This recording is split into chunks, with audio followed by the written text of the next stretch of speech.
yang tidak terputus. Ada sebagian orang beranggapan atau ahli teologi yang beranggapan bahwa umat Israel kuno dengan umat Kristen itu dua kelompok yang berbeda atau terpisah. Jadi maksudnya orang Israel itu ya mereka kelompok mereka orang Israel, sedangkan umat Kristen ya umat Kristen. Jadi dua kelompok ini terpisah. Tetapi apakah pernyataan seperti itu adalah benar menurut Alkitab? Ternyata Alkitab mengatakan tidak seperti itu, bahwa umat manusia dari sejak Adam dan Hawa hingga nanti di akhir zaman, kita ini satu kelompok. Nggak ada kelompok orang Yahudi, kelompok umat Kristen, nggak ada. Kita ini semua satu kelompok. Bahkan dalam penglihatan yang nyawai dikatakan di dalam kerajaan surga itu ada satu meja yang panjangnya bermil-mil, dan disitulah duduk seluruh umat Tuhan, mulai dari perjanjian lama, perjanjian baru sampai manusia akhir zaman. Kita ini manusia akhir zaman. Jadi kita ini semua bersatu, tidak terpisah kelompok orang zaman perjanjian lama, perjanjian baru. Itu enggak. Kita semua satu meja dijamu oleh Yesus sendiri. Jadi pada kesempatan siang ini kita akan mempelajari bagaimana garis waktu itu yang akan kita teliti dari pertama sekali ke Yerusalem untuk merestorasi kota itu yang 70 tahun ditinggalkan, sekaligus dengan bait sucinya. Nah, sudah ada. Jadi diagramnya yang tadi saya ceritakan itu mulai dari sini ya.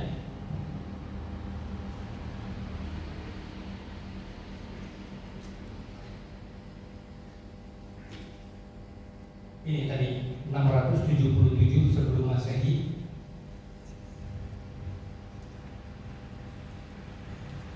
Ini adalah Southern Kingdom into captivity. Maksudnya kerajaan Yehuda ditaklukkan oleh Nebukadnezar dan dibuang ke Babel. Tahun 457, waktunya 400 tahun. Makanya disebut apa? Intertestamental period atau periode peralihan antara perjanjian lama ke perjanjian baru. Kitab dalam perjanjian lama yang terakhir kan Maleaki. Dari kitab Maleaki ke kitab Matius itu ada jeda waktu 400 tahun ketika Tuhan tidak memberikan pewahyuan.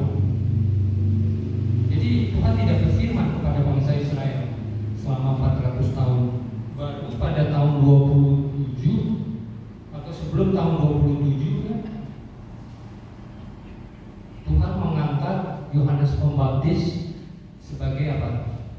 Pembuka jalan bagi pelayanan Yesus. Ketika Yohanes Pembaptis melayani orang-orang Israel, dia membaptiskan Yesus tahun 27. Ini ya, 27 AD. Jadi kalau yang sebelumnya before Christ atau BC, tapi setelah kelahiran Yesus itu menjadi AD, Anno Domini, artinya tahun Masehi. Jadi garis waktu itu begini. Sebelum Yesus lahir itu sebelum Masehi.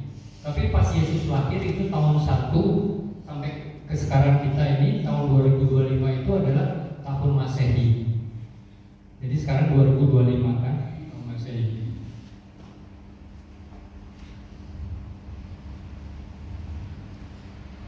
Tahun 27 Yesus dibaptis, tahun 31 Yesus disalibkan.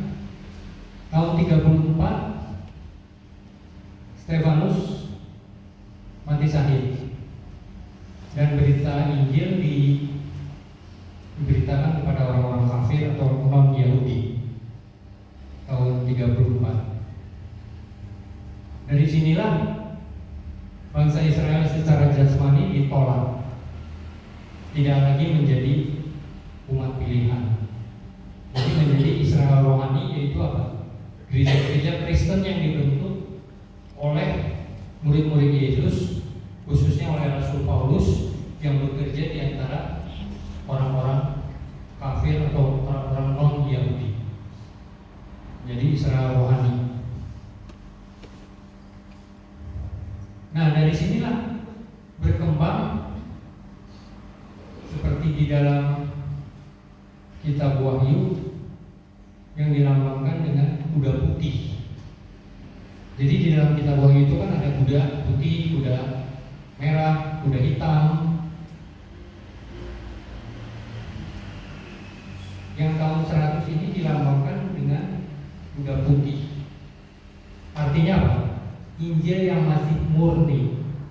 Ketika murid Yesus itu memberitakan Injil yang murni, Injil Yesus Kristus sesuai dengan pengajaran Kristus, dilambangkan dengan kuda putih. Tapi setelah tahun 100 Masehi, kemudian terjadi apa yang disebut kuda merah. Kuda merah ini adalah apa? Penganiayaan. Ketika kekaisaran Roma dengan kaisar-kaisarnya itu apa? Menganiaya umat-umat Kristen. Mereka membunuh umat-umat Kristen. Makanya dilambangkan dengan kuda merah. Ini ya, kuda merah, red horse. Itu berlangsung dari tahun 100 sampai kurang lebih tahun 300-an ya, 313. Ini Edict of Milan, Conversion of Constantine. Ini adalah masa ketika Kaisar Roma yang sebelum-sebelumnya mereka menganiaya umat-umat Kristen, tapi ada salah satu Kaisar Roma yang bernama Konstantin. Dia apa? Terima Kristen. Tadinya dia menganiaya semua umat Kristen, tapi Kaisar ini Konstantin dia terima Kristen. Yang di Prancis ya. Dan sementara dari kurun waktu 1517 hingga tahun 1843 itu terjadi serangkaian bencana alam yang sifatnya global. Tahun 1755 itu adalah gempa bumi Lisabon, mega gempa Lisabon, sesuai dengan hal yang dikatakan oleh Tuhan Yesus. Sebelum tiba hari kedatangan Yesus akan terjadi gempa bumi, akan terjadi matahari digelapkan, kemudian bulan seperti darah, dan bintang-bintang berguguran. Itu terjadi dalam kurun waktu dari tahun 1755, ini gempa Lisabon. 1780 matahari digelapkan dan bulan seperti darah, dan tahun 1833 bintang-bintang berjatuhan. Ini disaksikan khususnya di Amerika ya, tahun 1833 itu ketika bintang-bintang berjatuhan itu. Orang-orang yang hidup pada masa itu menganggap kiamat sudah datang karena terjadi hujan meteor dari jam 2 dini hari sampai fajar ketika bintang itu berjatuhan tanpa henti. Jadi orang beranggapan pada waktu itu sudah kiamat gitu. Tapi ternyata itu hanya salah satu tanda dari 3 tanda yang tadi dikatakan diberikan oleh Tuhan Yesus. Kemudian Tuhan mengangkat pembaharu yang terkenal di Amerika, yaitu William Miller. Dialah yang mempelajari Alkitab dengan tekun dan menemukan kitab Daniel 8 ayat 14 yang menceritakan apa? 2300 pagi dan petang itu akan digenapi di tahun 1843. Kesimpulan yang pertama 1843, tapi kemudian ternyata digeser ke 1844. Jadi pemberitaan ini ditambah dengan tadi tanda-tanda alam membuat orang-orang apa? percaya bahwa kedatangan Yesus itu sudah sedemikian dekat. Dan ada satu tokoh yang mengikut pengajaran dari William Miller yang bernama Joshua Leach. Dia memperhitungkan tentang Kekaisaran Ottoman. Kekaisaran Ottoman ini adalah suatu kekaisaran yang beragama Islam yang menyerang daratan Eropa. Tetapi dalam nubuatan dikatakan bahwa kekuasaannya itu hanya akan berlangsung 391 tahun plus 15 hari kekuasaan Ottoman itu. Jadi nubuatan ini demikian mendetil ya, sampai kekuasaan suatu kerajaan pun bisa diselidiki kapan akan jatuh. Maka Joshua Leach memberitakan bahwa kekuasaan Ottoman ini akan jatuh pada tanggal 11 Agustus tahun 1840.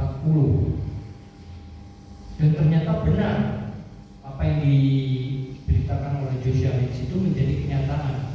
Jadi ini menjadi apa?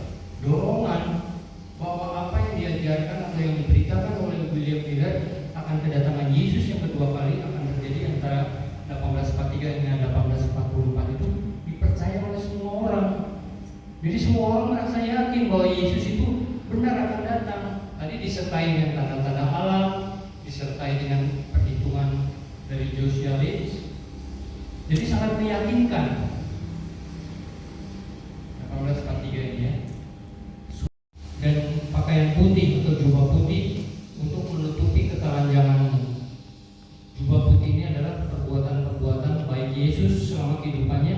Ketika kita beriman kepada Yesus apa? Kita menerima jubah itu untuk menutupi semua kekurangan kita. Jadi 3 hal yang Tuhan berikan kepada jemaat Laodikia: emas, yaitu iman, minyak, Roh Kudus, dan jubah putih adalah perbuatan-perbuatan baik Yesus yang akan menjadi milik kita bila kita beriman kepada Yesus.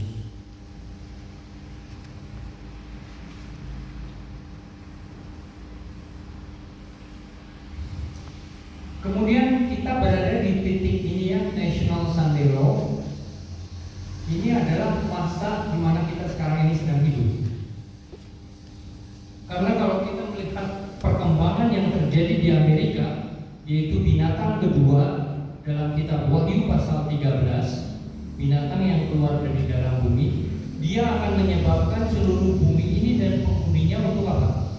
Menyembah binatang yang pertama dan untuk menerima tanda binatang, sehingga tidak seorang pun bisa membeli atau menjual kecuali mempunyai tanda binatang.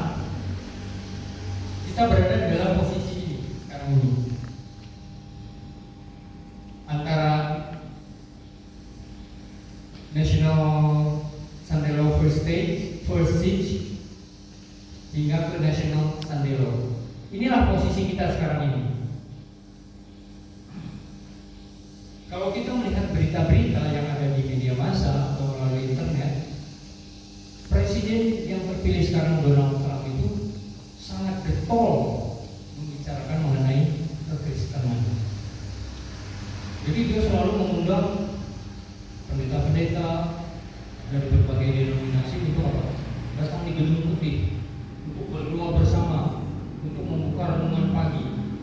Jadi ini merupakan hal yang aneh ya, karena politik dan agama itu dua hal yang terpisah. Presiden tugasnya itu adalah menjalankan pemerintahan, menjalankan roda politik itu tidak dicampurkan dengan agama. Karena rahasia Amerika menjadi negara superpower adalah dua hal. Dia memisahkan antara politik dan agama. Makanya dalam kitab Wahyu pasal 13 dikatakan bahwa apa? Binatang yang keluar dari dalam bumi itu bertanduk dua seperti anak domba, tapi dia akan bersuara seperti naga. Jadi pada waktu Amerika itu terbentuk tahun 1776, itu merupakan tempat sorga atau pengungsian bagi orang yang dianiaya dari Eropa karena alasan raja yang sewenang-wenang. Jadi orang-orang dari Eropa ini lari menyeberangi lautan Atlantik, lalu mereka mencari suatu daratan baru yaitu benua Amerika untuk menerapkan dua prinsip tadi. Tidak ada raja, bahwa presiden dipilih oleh rakyat, dari rakyat untuk rakyat. Itulah paham demokrasi. Tidak ada pemimpin rohani atau paus, makanya menjadi bangsa Protestan. Dua prinsip ini yang membuat Amerika itu menjadi negara superpower dengan cepat. Hanya dalam tempo 50 tahun sejak tahun 1776, semua kemajuan teknologi, semua penemuan modern itu mayoritasnya dilakukan oleh orang-orang Amerika. Sampai orang Eropa sendiri heran, ini bangsa masih muda, cuma 50 tahun sejak pendiriannya bisa menemukan segala macam penemuan terkenal seperti Thomas Alva Edison, dan semua penemuan-penemuan modern itu ditemukan di Amerika. Hanya sebagian kecil yang ditemukan di luar Amerika. Makanya Prancis mengirimkan satu utusan untuk menyelidiki rahasia mengapa Amerika hanya dalam tempo 50 tahun bisa melampaui kemajuan dan pencapaian itu dari benua Eropa. Itu yang dikirimkan ke Amerika itu namanya Alexis de Tocqueville. Bisa di Google nanti. Dia adalah utusan Perancis untuk menyelidiki mengapa Amerika itu bisa demikian pesat dalam 50 tahun bisa maju melebihi kemajuan teknologi yang ada di benua Eropa.